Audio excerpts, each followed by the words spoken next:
Hi there, and welcome along to episode 4 of the Gardener Ben podcast.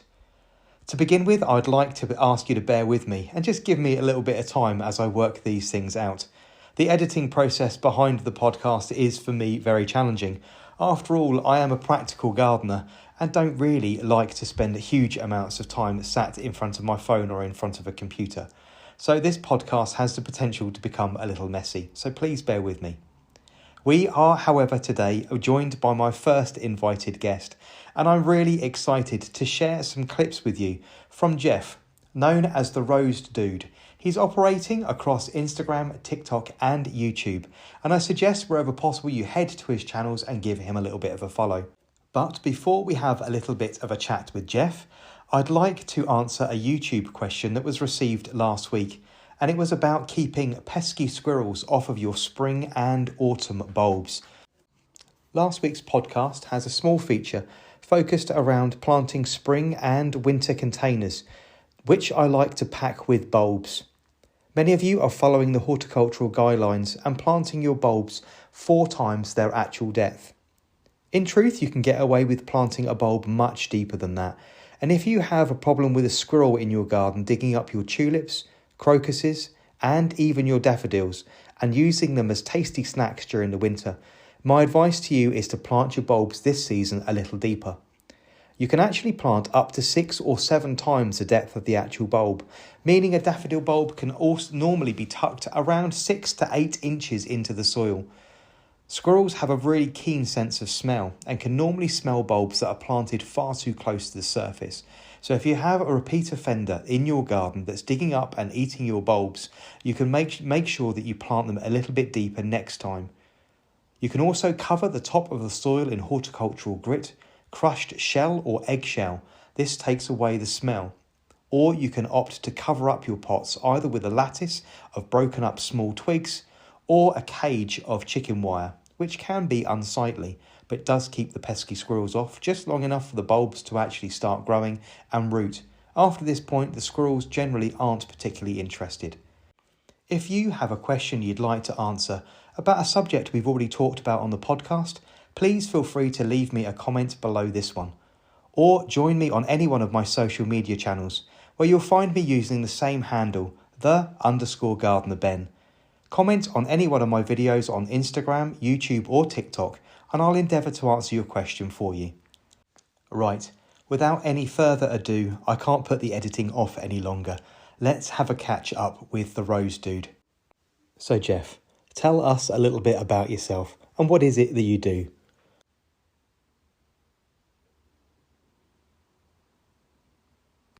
Hello. My name is Jeff, also known as the Rose Dude on social media, and I am a backyard rose hybridiser. I grew up in the Seattle area, and about 13 years ago, I moved over on the other side of the Cascade Mountains, where it is much drier, and we actually get all 4 seasons, which is amazing. Gardening is a huge part of my life, but if I'm not surrounded by plants, I enjoy spending time with family because they're everything, and I also enjoy camping, fishing, and something that a lot of people don't know about me is I also breed guppies. But gardening is 90% of who I am and who I've always been. But Ben, I just wanted to thank you for having me on your podcast. It means a lot, being able to spread the message with roses, because there's a big scary stigma surrounded by roses. A lot of people think that they're too difficult for them to grow, and they're afraid to do it. And especially with breeding roses and growing roses from seed, a lot of people don't even know that that's a thing. So being able to get out there and inspire people and educate people, and just be that little bit of motivation that they may need to go ahead and try hybridizing, try growing from seed, has always been my mission. So I really do appreciate you having me on here. And how is it that you first got into gardening? What sparked your initial interest? Yeah, so gardening has always been part of my life. My earliest memories is being out in my grandfather's vegetable garden, or being with my grandmother and her hundreds of hydrangeas. She made a lot of arrangements from dried hydrangeas. I wasn't a normal kid, really. I remember asking for my birthday and for Christmas for houseplants and for plant books. And I would get houseplants from Santa.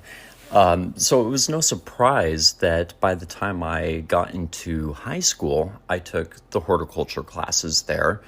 And our high school had a program to where the students could go to college and take courses from the college, and it would also fulfill the credits needed for high school.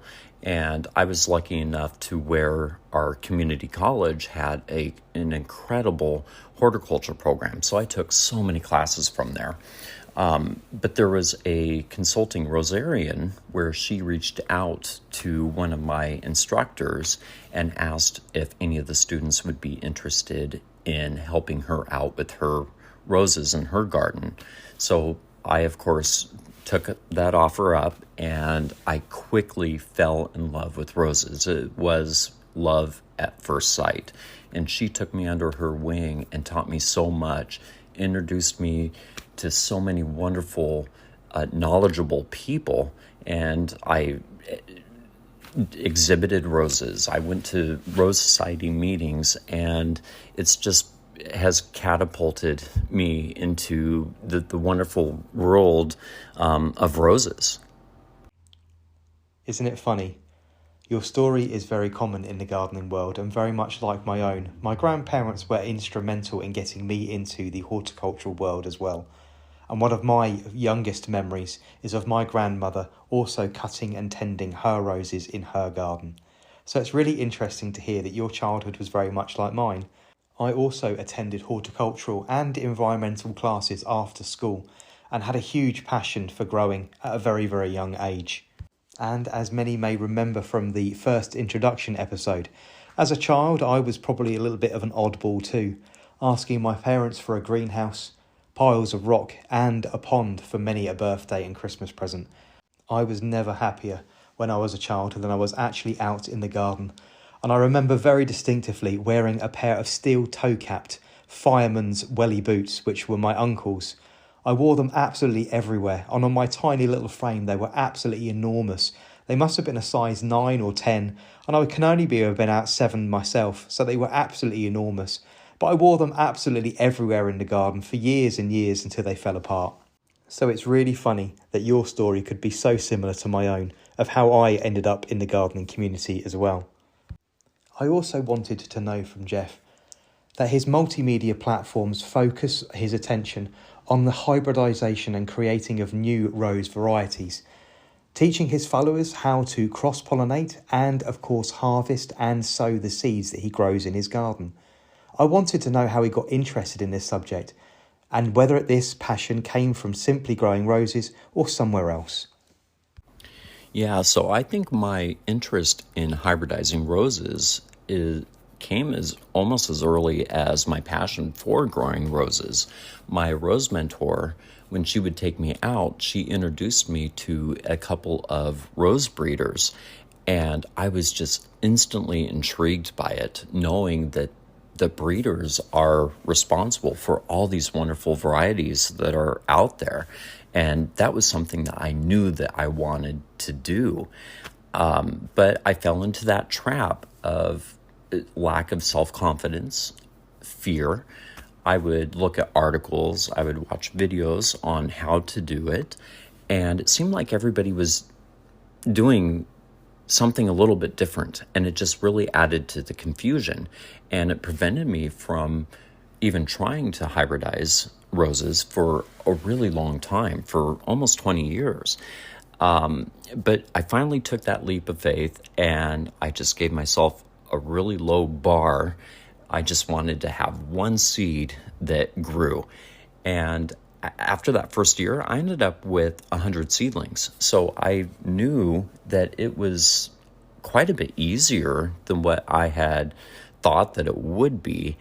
And it's been just so much fun ever since. I haven't stopped. Every year I'm becoming more and more successful. I'm doing a lot more hybridizing, getting a ton more seeds every year. So much to where I had to build a second greenhouse. And this year I'm expecting about 10 to 11,000 seeds. So I don't know if I have enough room, but we'll see. But I enjoy every moment of it. It's so much fun. Wow, 10 to 11,000 seeds. That's an awful lot of plants. It must be incredibly difficult to make the cut and choose which ones you want to keep. But it's really interesting to hear that you spent a long time deliberating whether you should or shouldn't actually go ahead and do something. And I think that's a really interesting point, especially when you're following people online.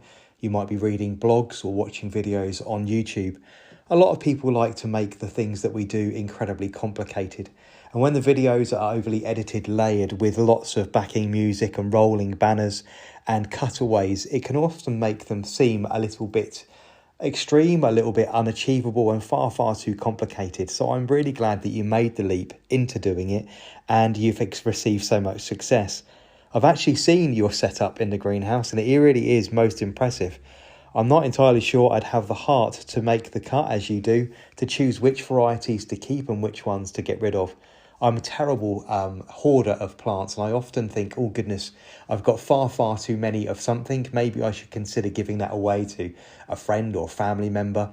I quite often get it to the point where the pot is out and maybe put in the front porch, ready to go. And quite often, I can't do it. The person will arrive and I will snaffle the plant back into my collection and hide it somewhere, just knowing full well that I don't have the emotional ability to actually give the plant away.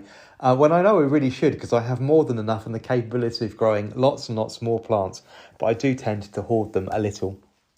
Now, most following along and listening along will know that I am a really, really large collector of roses, growing over 300 different varieties from 3 major breeders. The majority of my collection made up, obviously, of David Austin roses. I wanted to know from Jeff whether he had a favourite commercial variety, and if he did, which one was it? Oh, Ben, I know that you were going to ask me this question, and I know it as much as you do. That is nearly impossible to answer. Every single rose is, special in its own way. But if I were forced to choose, which I wouldn't want to be forced, but if I had to choose just one, it probably would be Mr. Lincoln, only because it is sentimental to me. That was my grandparents' favorite rose, and it does have an incredible fragrance, and the red color is amazing. But yeah, I would say Mr. Lincoln for sentimental reasons. There is another red hybrid tea that would be high up on the list, Olympiad, and that was the rose that when I was doing rose shows and rose exhibiting, I ended up getting a King of Show on my very second show. I ended up getting King of Show with Olympiad. So that brings back good memories as well. So I would say my favorite roses are the ones that bring me good memories. They have sentimental value to me. I think it's so incredibly interesting to hear that the varieties that are very special to you are also ones that stir an emotional response and an attachment maybe to someone special or something in the past that brings back fond memories. Roses are exactly that for me, and nothing really transports me to a different time or place in my life than a rose, and especially the fragrance. So I'm going to head off to Google now and have a look at Mr. Lincoln and the other red hybrid tea that you mentioned and see whether there's something that I can get here in the UK. Something that really interests me with the hybridisation process. When you're selecting the parents of the plants you want to bring together, what are the qualities you're looking for in those parent plants? And of course, what are the qualities that you're looking for to be passed along to the seedling you therefore create? I think I go about it a little bit different than what a lot of other breeders do. I like to use every rose that I have in my garden, and I try to make as many combinations as I possibly can. When I grow those seedlings out, I will start reducing my stock by getting rid of the ones that aren't as healthy or there's not anything necessarily special about them. And I end up with a lot fewer roses that have some promise. But then what I'll do is I will write down on a list the traits of that rose I really like. And then I will also make a list of traits that I think could be improved on or that I would like to be different. And then that's when I will start making more deliberate crosses. So for example, I have, and I think I showed you the picture of this one, but I have a rose that came from a purple Gallica, and I crossed that with a red hybrid tea. And I ended up with almost an English style look to it, but it's bright red. And I love that rose, but it doesn't have a fragrance and it only blooms once a year. So I intend on making crosses with it from roses that are red, because I want to keep that color, but also are fragrant and continually bloom throughout the year. So hopefully I can end up with a seedling where I've kept that form and that color, but I can also get that fragrance and that continual bloom. I can confirm that I've seen the red rose that Jeff has managed to cross and produce, and it is absolutely extraordinarily beautiful. It's a shame that it doesn't have any fragrance at all, but as you move back towards crossing and hybridization again with that one, it does look very much like an English rose. Looks like it opens almost completely flat. The petal count looks high, something in the region of about 100, maybe to 130, 140 petals. And it is the most extraordinary colour. So big congratulations on producing that one. I hope with your future crosses you can actually get some fragrance into that, and that will turn that into a very, very attractive variety indeed. Now then, Jeff, you also have yourself a long-suffering partner, just like me. My husband Mark calls himself a rose widow. He knows exactly where I am, especially during the month of June when it's time to review roses and film and make content for my platforms. Does your partner like to get involved in the garden, or is it exclusively left up to you? So I am definitely the gardener between the two of us. If it doesn't have an engine, then he doesn't really have any interest in it whatsoever. We've been together for 20 years, and I learned very quick early on that he is not allowed to have any kind of pruners in his hand. No chemicals, nothing like that. I don't think he could tell between a weed and a tree.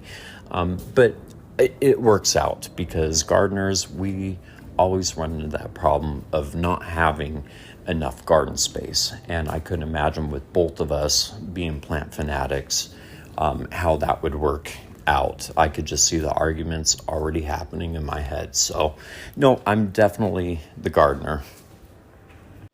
It's so funny that you have a similar view to this as well, and think that if both of you were plant addicts, you would rapidly run out of room. Mark and I have turned our blind eyes to each of our collecting habits and hoarding tendencies for years. He manages to squeeze hundreds of mugs into the house, while I, under the radar, have been sneaking roses into the garden for over a decade. I think absolutely every collector is exactly the same, and I've quite often said on public forums that I really need an elasticated waist on my garden. Like a pair of trousers when you eat too much. Just need a little bit more space every now and then, just to squeeze a few more bits in here and there. But I do believe whatever size garden that you have, a keen gardener can always fill it with whatever it is they are passionate about. I'm dying to know. Many people are quite surprised by the fact that I actually garden full time. Not only for work, but also for pleasure, and obviously sharing my craft on the internet. So I'm dying to know, Jeff, what is it that you do for a 9 to 5 job? And does it have anything at all to do with gardening? So you're looking at it right now. I did spend 22 years in the restaurant industry, and last year I ended up leaving my job. But I started out working drive-thru at a McDonald's, and I ended up managing 13 different restaurant venues at a casino resort. But that wasn't my passion. I had that moment that I think we all go through of what my purpose in life is, and it wasn't restaurants. It's roses in one way or another. It's roses. But I did recently get a business license, and I am now working on a website with the intent on selling rose seeds for people. Eventually, I would like to sell rose cuttings, and my big goal is to have a rose nursery where I'm able to sell roses that are from small backyard breeders. I think it would be really nice for an avenue for small backyard rose breeders to be able to have a place that could sell the roses for them, because the industry, it's difficult to get your roses out there and commercialized. So having a nursery to where people are able to sell the roses from would be amazing. And I think it would be pretty cool for the consumer as well to be able to purchase roses that aren't in everybody else's backyard, right? Something a little bit more unique and not as common. So yeah, that's kind of the goal. So we'll see. Wow. When I asked you that question, Jeff, I had absolutely no idea what answer you were going to give. In a million years, I would never, ever expect you to be managing a restaurant chain, especially not in a casino. That must have been very high pressured, and you must have worked incredibly long hours. It sounds like there is some really exciting times ahead as you follow your dream and your passion for not only hybridising roses, but also selling them to other enthusiasts as well. Now, this is a standard question I planned to ask all of my guests, and I've had to rephrase it ever so slightly because my husband Mark said it was a little bit harsh. And I know you've already told us which particular varieties are very special to you and which hold special places in your heart. But if you could only take one rose with you from your garden, you had to leave your garden and you could never return, which rose would it be? Hands down, my Tuscany Superb. That rose was given to me from my rose mentor, and I've had it for 24 years now. And it has moved with me the couple times I have moved since I've had it. That is also the rose that I made my first successful cross-pollinations with and grew from seed. So not only does it symbolize the beginning of growing roses, but it is also the beginning of me hybridizing roses. So without a question, Tuscany Superb. Although I will say that rose does give me the biggest headaches. Being a Gallica rose, it has a ton of suckers, and I thought that I was doing good, and I had it in its own garden and contained with landscape brick, but it somehow managed to break through. So I have suckers in surrounding gardens coming up in the lawn, but yeah, but I would never have that rose. And I don't know if you have a rose that you're so connected with, but it gives you a headache, but you don't mind having it because you love it so much. By the sounds of things, it's got plenty of health and vigour, and obviously really loves and adores where you've planted it. I've managed sites before where Rosa rugosa has come up all over people's lawns where they haven't managed to properly contain it. But in answer to your question, yes, there is a rose that I now have a really, really strong love-hate relationship. Those of you that follow along regularly know that I started creating my personal ranked top 10, which then turned into a top 20 collection. I'm now in the 5th year of creating that personal ranking of all the David Austin roses that I've actually reviewed. And for me, the Lady Emma Hamilton is the one that really pulls on my heartstrings.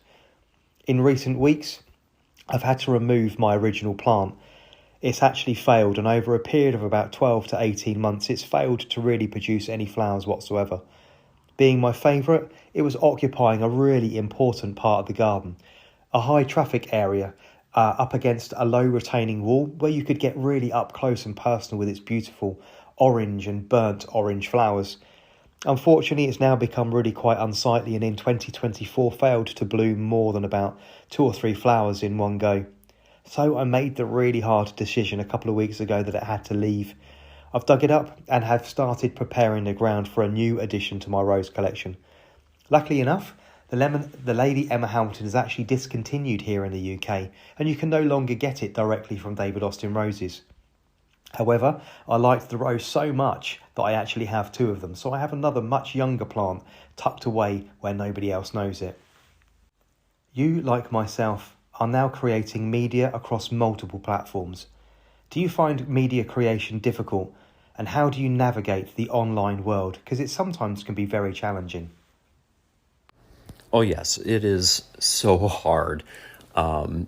I didn't get into the social media thing until about 1.5 years ago when I started The Rose Dude. Before that, I didn't have anything to do with social media.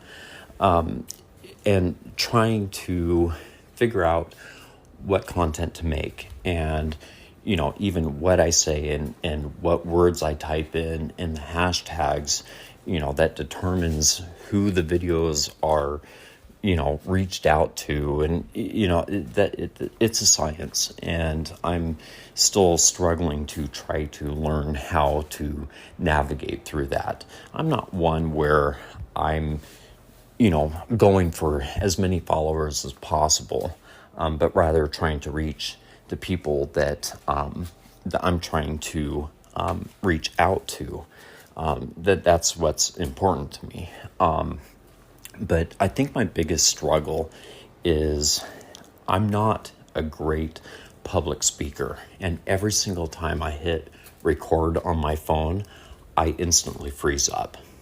I also have a very dry, sarcastic sense of humor. And a lot of times that doesn't come across the camera the way that I intend it to.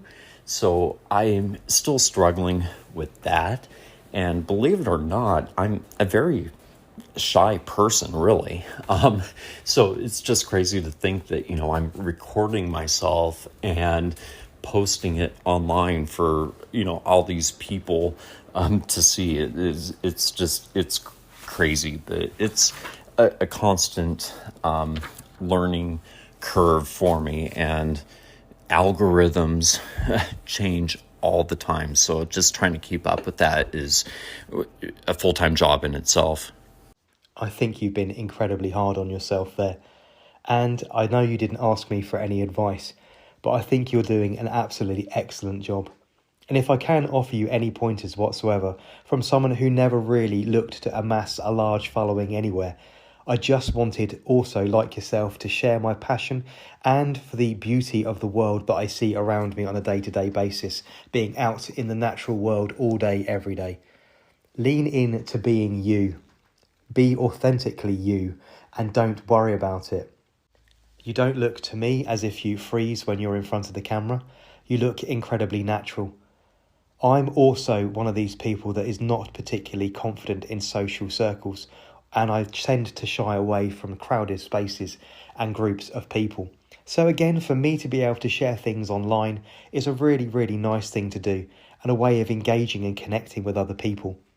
The other thing you mentioned was about the algorithm. And no matter how hard you try, and no matter what formula you think you may come up with, you'll never beat the algorithm. They always change it. So the only thing I can suggest you do is to keep posting. Post what is important to you and spread the message and the word of what really makes you happy. Once you continue to do that on a regular basis, you will then really engage with your tribe of people. your audience. And I've really found that heavily with Instagram, that you find a group of people that are really supportive of you and everything that you do. The only problem with that is that we are all multifaceted. Every human being has huge amounts of layers, much like an onion, and we all show our different sides at different times. So sometimes being pigeonholed into a niche will sometimes mean when you dare to step out of that box and share something, maybe a little bit of your personal life, or a trial or tribulation that you may be going through, or something you might need to ask other people for help with, you can sometimes be penalised. And just a few weeks ago, after making one particular post about a particular subject, I actually lost over 700 followers off of Instagram in one day. Initially, this was incredibly upsetting and really, really pissed me off. But you have to think that these weren't your people originally, and if they weren't prepared to look at your account and see all of the facets and sides of yourself, that actually they didn't belong in your tribe whatsoever, and if they want to leave and go off somewhere else just because you dare to speak about a particular subject they didn't know you had an opinion on, they're really not your people and they're better off somewhere else. My garden is a complete and utter hodgepodge of different things. People often ask me how I come up with my colour combinations, and to be honest with you, I don't have an answer for them. I simply buy the plants that really make me happy, ones that ignite my imagination. And often when I'm planting for myself, it's often done in the spring and autumn, when there's not a huge amount of colour in the garden, especially on the plants that I'm planting. I do have a tendency to also remove the labels, so I have absolutely no idea what everything is, and tend to just put it in a random form. There's no doubt about it that I am drawn to the colour pink, and in my garden it is certainly the domineering colour. I'd say it was almost my favourite colour. What's your favourite colour in the garden? Okay, so you know the term flavor of the week. Mine is color of the year. So this last year was actually pink, and I did get Strawberry Hill and Sceptred Isle from David Austin and added those to my collection, which I adore both of them. I think last year my color interest was the brown tones, so roses like Coco Loco, Distant Drums, and Pumpkin Patch. And I think the year before that was orange. But I have always been attracted to the blended colored roses. So roses that have more than one color, I think has been my long-term color interest. A colour of the year? Wow. Sounds like you like to change things up and mix things up every single year. I confess that my colour palette is very cool. I normally have to stay away from the strong, powerful reds, and I have real problems making myself buy white coloured flowers as well. So sometimes I have to go out and force myself to do these and punctuate my gardens with the colours that I don't have a great deal of, just to change things up a little bit. I'm still to add Coco Loco or Pumpkin Patch to my collection, so I really must pull my finger out and get those sorted. I know last year, when I had the pleasure of speaking to the New England Rose Society for their Founders' Day meeting, that the group there was incredibly smitten with Coco Loco, and the photos they were showing me was absolutely stunning. I'm a great one for shuffling things around in the garden, especially at this time of year as we head into the autumn and winter season. And if things aren't working for me, I'm not afraid to dig them up and move them to other spaces in the garden. So, in the words of the legendary Cher, if you could turn back time, what would you do differently with the garden you have created? So I actually would not change one thing at all. I like to live having no regrets. And I do believe that the best way to learn is to learn from your own experiences, both good and bad. There was a while, though, that I had wished that I had started hybridizing roses a lot sooner than what I did. Like I said earlier, it took me almost 20 years to make that final jump into starting to hybridize. But even that has been a good thing. Otherwise, I wouldn't have been able to make the Rose Dude and be able to reach out to other people who have an interest in hybridizing or think that it would be fun. And that's kind of what I do when I do make my content, is I try to make content to what I would have wanted to hear when I was in that stuck place of not thinking that I could do it, right? So even that has been a good thing that I waited so long, because I feel like I'm able to reach out to those who need it and know what their fears are and what their concerns are. And I'm able to address the issues and fears that other people have. I think you have a really lovely way of looking and thinking about it. To live life with no regrets is a wonderful way of existing.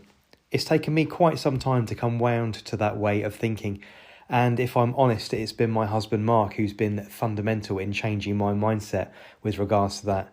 He strongly believes that the universe keeps us where we need to be for a multitude of reasons, whether there's more to be achieved where you're currently standing, or whether the next move isn't quite ready for you yet. So I think you may have really nailed the way of thinking about it there.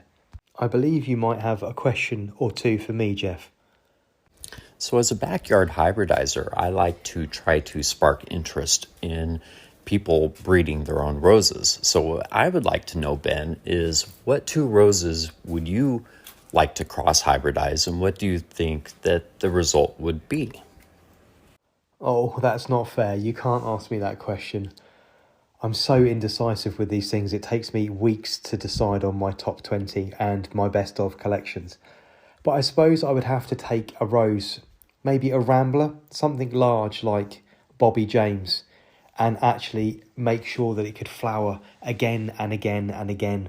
It already produces one huge flush of flowers, normally in June and July, which has a wonderful fragrance and is adored by pollinators.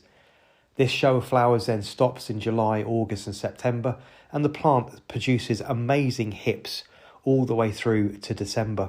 But it really is that knocking on the head of getting the plant to produce a repeat bloom, which I think would be really challenging. And I would like all of the roses in my garden to flower for months and months on end. So I suppose it would be taking a variety of rose, for instance, an old one like Bobby James, and actually turning it into a repeat flowering variety, whilst maintaining the qualities it already has. For instance, a nice open flower form where you can see the petals and stamens right in the centre of the plant, and they're enticing to pollinators, and the fact it produces beautiful hips, and increase its desirability without taking away any of its already beautiful factors. So you have an incredible passion and knowledge with gardening, but if you had to choose another line of work, what would it be and why? Well, unbelievably, most of you will be surprised, but this is actually a fairly easy question for me to answer. There have been 2 large passions in my life. Although I have made money from doing many different things over the years, not only horticulture, the other huge passion in my life is food. And I, like yourself, used to work in the food industry. I used to do cater waitering and also silver surface. When I was very, very young, I also worked as a pot boy and did washing up. I've always wanted to own a bed and breakfast, and Mark and I have dreamed about that for a very long time. However, as my body ages and I've been gardening now professionally for over 30 years, the stresses and strains of physically working as hard as I've done have now started to really take their toll on my body. I'm struggling with problems with my knees and my hips. I've got arthritis in my hands and my shoulders. So I'm really starting to think about what my next steps are for me. I'm focused on my social media career now and continuing to build my platforms, not only just the subscription-based content that I produce for Instagram and for TikTok, but also driving my Instagram channel. I plan to write a book, launch a calendar, and of course there's this podcast, which in itself has been a real challenge.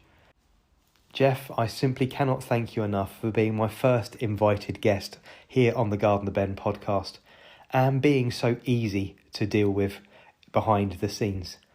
The editing is going to be an absolute nightmare, but I'm sure I'll work it out. I can't thank you enough for joining me. I hope that everybody listening heads over to Instagram, TikTok, and of course YouTube, and gives Jeff, the Rose Dude, a follow and show his accounts some love and get involved with the conversation.